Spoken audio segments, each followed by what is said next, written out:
recordando y homenajeando a Posada en el centenario de su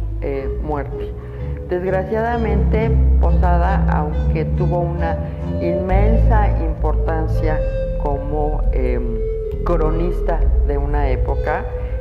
murió en total pobreza y murió y fue enterrado en una fosa común. No se sabe dónde se encuentra, pero bueno, olvidándonos de esta parte triste y desalentadora de su vida, podríamos decir que, bueno, Posada fue un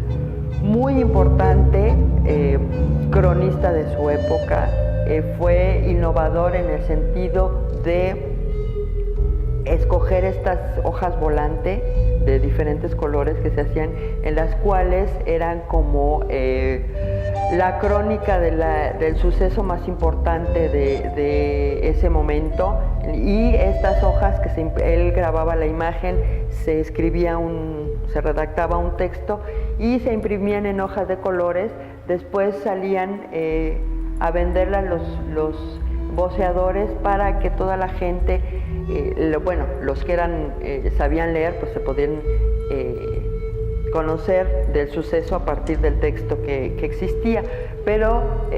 recordemos que en esa época, estamos hablando del Porfiriato, de finales del Porfiriato, pues mucha de la población era totalmente analfabeta. Entonces, gracias a esta representación de las imágenes que hacía Posada, es que la población se podía enterar de diferentes sucesos. Y lo que hacía Posada también, que es muy interesante e importante, es que él trabajaba diferentes temáticas. Por un lado, tenía la representación del suceso histórico, de los héroes y villanos históricos del momento, los sucesos climatológicos, digamos, por ejemplo, la venida de un cometa, una inundación, todo ese tipo de acontecimientos sobre el clima. Y otro gran tema muy abordado por él fue la parte de, digamos, lo que se podría conocer como la nota roja. Todos aquellos sucesos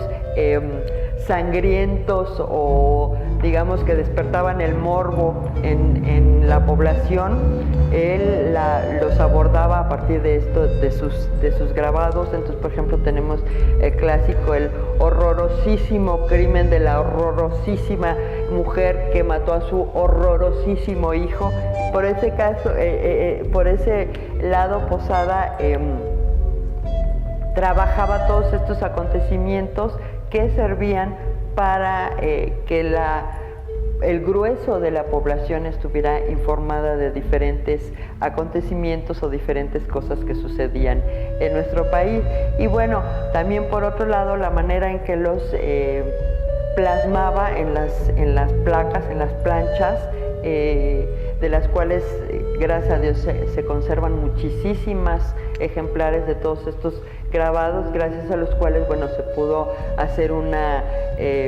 infinidad de impresiones para que en esa época la gente tuviera todos estos grabados y todas estas ilustraciones al alcance de la mano. Y pues fue uno de los más importantes grabadores mexicanos de la época finisecular decimonónico, y trabajó a la par de Manilla, trabajó en varios talleres, inclusive al final tuvo su propio taller, y él le trabajaba, le surtía de imágenes de los grabados a otros diferentes talleres, y con esto, bueno, tenían a toda la sociedad de todos los niveles bien informados sobre los acontecimientos, sucesos importantes que acontecían en nuestro país a finales del siglo XIX y principios del XX, aunque por desgracia pues acaeció su muerte en 1913.